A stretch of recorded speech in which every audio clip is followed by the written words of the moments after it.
The morning sun cast long shadows across the railway platform as Thomas Wellington straightened his brown suit jacket, his heart pounding with a reckless determination that would soon become his greatest regret. Beside him stood Eleanor, his bride of merely 30 minutes, her white lace gown still pristine, her veil catching the gentle breeze that carried the acrid smell of coal smoke from the waiting locomotive. The crowd of wedding guests had followed them to the station, expecting to see the newlyweds off on their honeymoon to the countryside.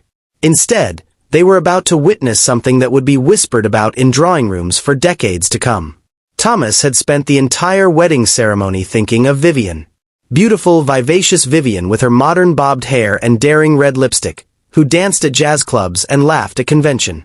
She was everything Eleanor was not, everything his family had warned him against, everything society deemed inappropriate for a man of his standing. Eleanor was the safe choice, the proper choice, the daughter of his father's business partner, raised to be the perfect wife for a man destined to inherit a textile empire. She was gentle, educated, modest, and utterly devoted to him. But devotion, Thomas had convinced himself, was not the same as passion. He had met Vivian 6 months before his engagement to Eleanor was announced. She worked as a secretary in a publishing house, living in a small apartment she shared with 2 other women, completely independent and utterly fascinating to Thomas, who had lived his entire life within the confines of expectation. Their affair had been brief but intense, conducted in secret cafes and borrowed apartments, filled with promises Thomas had no right to make. When his father announced the engagement to Eleanor, Thomas had tried to end things with Vivian, but she had laughed at him, called him a coward, and told him that if he truly loved her, he would choose her regardless of the consequences. So there he stood on the platform, Eleanor's small gloved hand in his, about to commit an act of such spectacular cruelty that it would define the rest of his life. He had received a telegram that morning, delivered to him during the wedding breakfast. It was from Vivian, short and urgent, stating she was leaving on the afternoon train to Paris, and if he wanted to be with her, this was his only chance. She had secured a position there, she wrote, and wouldn't be returning to England. It was now or never.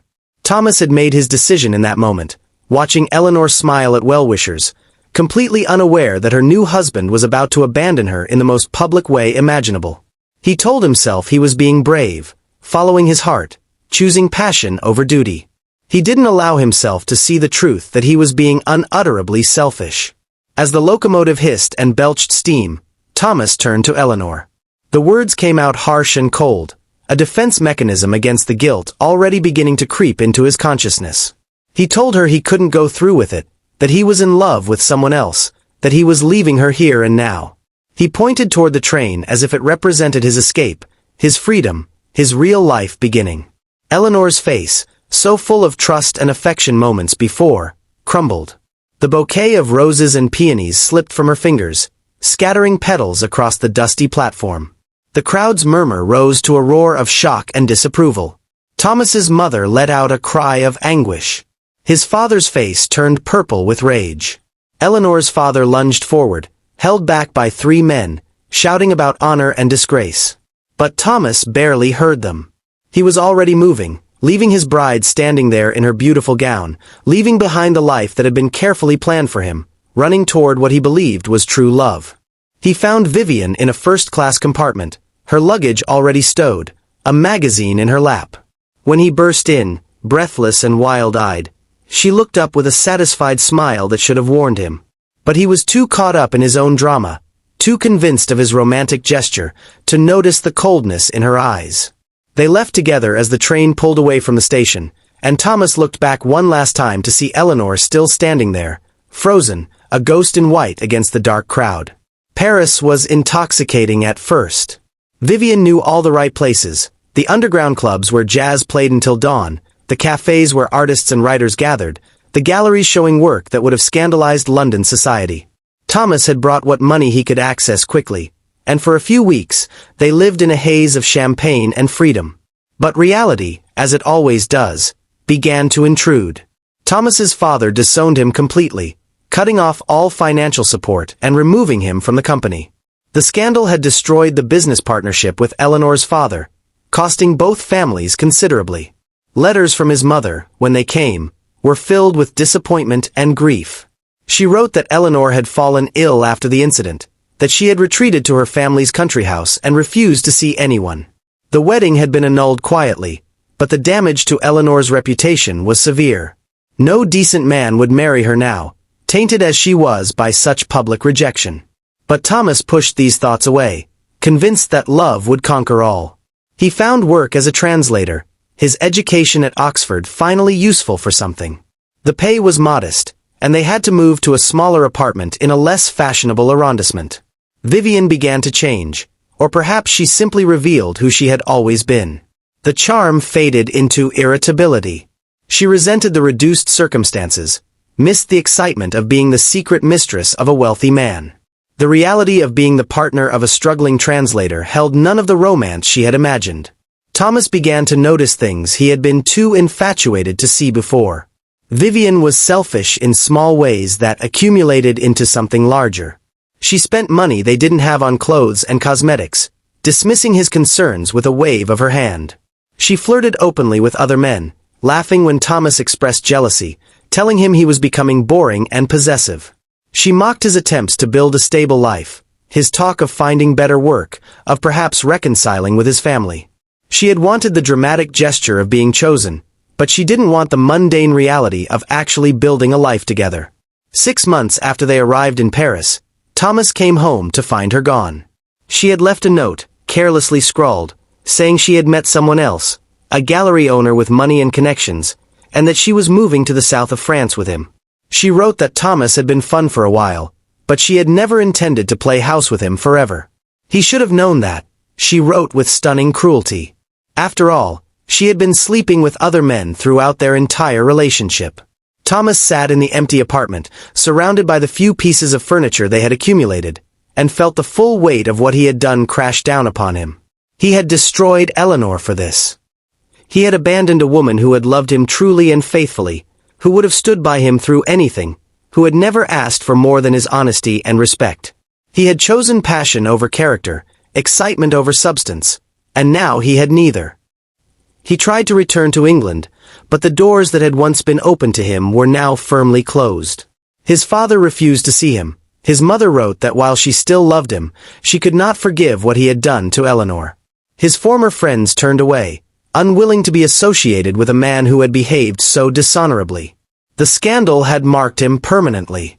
Thomas made inquiries about Eleanor, driven by a desperate need to apologize, to somehow make amends for the catastrophic hurt he had caused her. What he learned broke something fundamental inside him. Eleanor had indeed fallen ill after the wedding, something his mother's letters had only hinted at. The shock and humiliation had triggered a severe nervous collapse. She had spent months unable to leave her room, plagued by anxiety and depression. When she finally emerged, she was changed. The gentle, trusting girl was gone, replaced by someone wary and withdrawn. But there was more. Eleanor had been pregnant when Thomas left her on that platform. The stress of the abandonment and the public humiliation had caused her to miscarry just days after the wedding. She had been carrying Thomas's child, a fact she had only just discovered that very morning before the ceremony, a secret she had been waiting to share with him on their honeymoon. The loss, combined with everything else, had nearly destroyed her completely. Thomas's hands shook as he read the letter from a former mutual friend who had taken pity on him and revealed the truth. Eleanor had been planning to tell him about the baby on the train, excited and nervous about becoming a mother. Instead, she had been abandoned while carrying his child, had lost that child due to the trauma he had inflicted, and had spent months recovering from the physical and emotional devastation. He wrote to Eleanor immediately, letters filled with abject apologies and self-recrimination. They all came back unopened. He tried to visit, but her family's servants turned him away at the door with explicit instructions from Eleanor herself that she never wanted to see or hear from him again. He learned that she had eventually recovered enough to live a quiet life, but she had never married, never allowed another man close enough to hurt her. She devoted herself to charity work and to her family, building a life of service and dignity, but one that would never include the husband and children she had once dreamed of.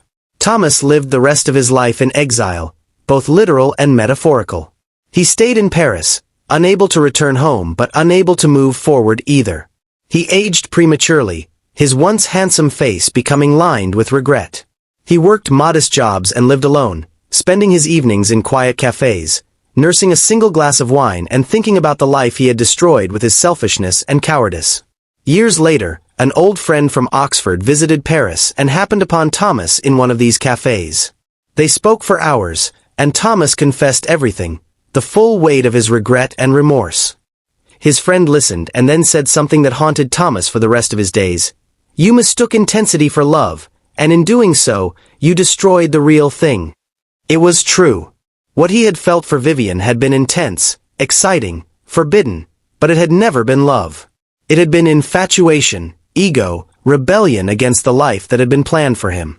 Real love had been standing beside him in a white lace gown, trusting him completely, carrying his child, ready to build a life with him.